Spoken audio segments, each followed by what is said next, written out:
Hi guys and welcome back to Gadget Grove. Today I wanted to talk to you about the DJI Mic 2. Now I picked this up as part of the creator combo with the Pocket 3 camera, and at the moment that's the only way you can get your hands on this mic if you want it. So if you do want an alternative, you can use the Mic 1s, which is what I've got here. And they are fantastic mics, but this is kind of the next generation of what DJI are going to offer, and I wanted to talk to you about that today. So let's get stuck in. So first up, design-wise, this mic comes with sort of this reflective, clear case, whereas the original mics, let me just grab the other one, came with this more sort of carbon fiber finish on the outside, the silver logo. So bit of a difference there in the way these two look. And originally I was a fan of the Mic 1s, but actually I'm really coming around to like this now and like the styling of the new one. The other thing that's really nifty with this compared to the original ones is the wind muff. So to put the wind muff on, you can see here we've got this little microphone jack, and that just plugs into the top where you'd plug your lav mic in, and that's it, clips in, it's done. It's really nice, it's really slick. The Mic 1s, if you guys have had them before, you have to push the wind muff on and twist it onto one of the top sections. Just there around the microphone, and it's just a little bit fiddly, and it was always kind of a bit of a bugbear of mine that I didn't really enjoy that kind of functionality of the mic, whereas this, really slick, pops it on, done, you're away. And that's what we're all about when we're trying to just get out, get some footage, and sort of run and gun with your footage. So recently you'll probably have heard that there's been an update for the DJI Osmo Action 4 as well, which means that the Mic 2 can now wirelessly connect with that as it can with the Pocket 3. And that's brilliant. That shows that there's functionality coming across the DJI range for these microphones. And I think that's the way forward, not having the receiver. So at the moment I'm using the Mic 1s. I've got the receiver plugged into the back of the Osmo Pocket 3. And it's just a little bit clunky. This solution is far better, where you have the receiver built into the camera functionality as well. So that is a fantastic plus for anybody that's into the sort of the DJI universe, and you're buying lots of different products from them.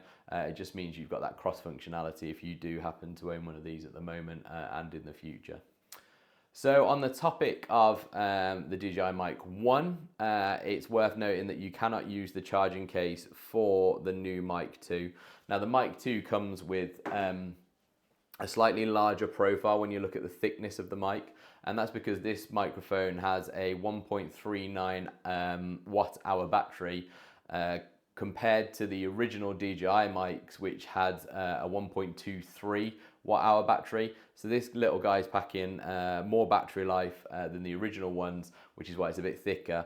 The pin arrangement also on the bottom is slightly different on the Mic 2 to the Mic 1. So again, we can probably expect a case coming for this, considering it's got these.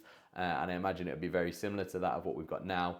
But they're probably going to drop the lightning port, because we don't need that lightning adapter anymore. It's kind of obsolete, and they'll probably just stick with the USB. So now on the topic of power, if you have got the Pocket 3, you're in the future and you've got this mic as well, this starts running out of charge, what you can do is plug this into your Pocket 3. It will charge up your Pocket 3, and if you run the USB cable from the back of this in there through to the mic, into the USB port on the mic, then once it's finished charging the camera, it'll also charge your microphone. So a nice little tip there if you're out filming and you start running out of charge.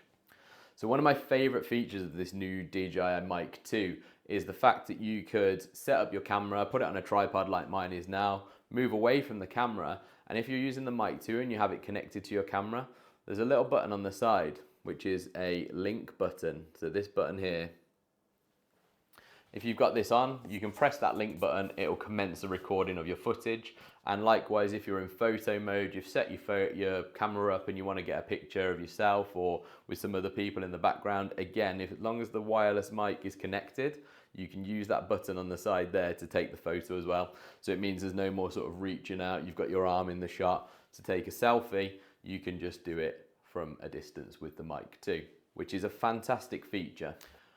Another great feature on this microphone is the fact that you can activate noise cancellation in this little device. So even if you're not connected to a camera or anything like that, this has built-in noise cancellation.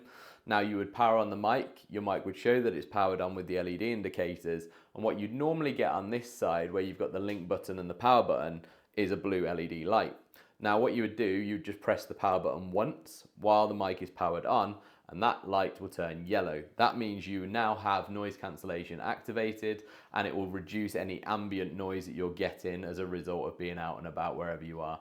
To turn it off again, you just press the power button once again, and you'll notice your LED will go back to blue, and that means you're back in normal mode and noise cancellation is no longer active. So again, great little feature. If you're using this mic as a standalone mic, which you don't need to use it with a camera, it can operate on its own, and you would do that by pressing the record button on the side. Really simple. You just turn the mic on, power it on, press that record button. You would then get a red LED on this side of the mic where that record button is, and that would then indicate that you are live, you're recording, and you're capturing that audio. So again, great little features if you want to use this as a standalone piece of equipment. Maybe you want to do an interview with someone, record a voiceover for one of your videos, something like that. This has got the functionality to support you in doing that. With the 3.5mm connection on the top, you could, if you wanted to plug in a lav mic, you could clip this to your back pocket and then run your lav mic up through your top, put it up here, and then people can't see, you know, you've got a microphone up here recording. Like you can see on my Mic 1 now, at the moment I've got this LED, and some people might find that quite distracting. So if you want to turn that off and you're using the Pocket 3 or the Osmo Action 4, you can go into the settings menu. First option you should get on the Pocket 3 is the wireless mic. If you click on that, scroll down, and there should be a toggle on and off switch for LEDs. If you turn that off, then the LEDs will no longer show on your DJI Mic 2. And while we're on the topic of lav mics, if you did want to have one attached, I know that a criticism of this microphone so far has been that it does not have or support lock-in lavaliers. Well, actually, if you look underneath the clip, I'll open that up there. I don't know how well this will focus in on that, but if you see underneath here, there's this sort of groove, this little tick right next to kind of where it pivots.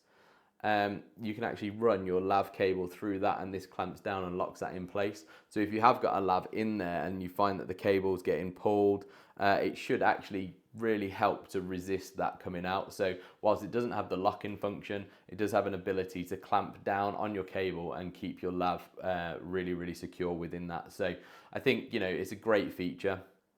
And then the final thing, which is really game-changing with this microphone, is it does come with the option to activate 32-bit float, which is wonderful. If you think of it as sort of HDR for your audio, when you go into post and you're doing any noise correction or cancellation, you know, adjusting your levels, taking out any peaks and things like that, it just gives you a far better range to do that. So, you know, within this, if someone screams suddenly right next to me in my ear, the audio would peak out. Well, with 32-bit float, you have the ability to adjust more of that. So it gives you a bigger range of adjustment when you're in post. So again, a great function. And I think when we see the set of these released by DJI, they're really going to kind of challenge and blow some of the competition out of the water. I've got some more content coming on the Osmo Pocket 3 soon. So if you are liking the content, guys, I really appreciate you watching. If you could subscribe to the video, drop me a comment if there's anything you want to see, and I will catch you in the next video. Have a happy new year.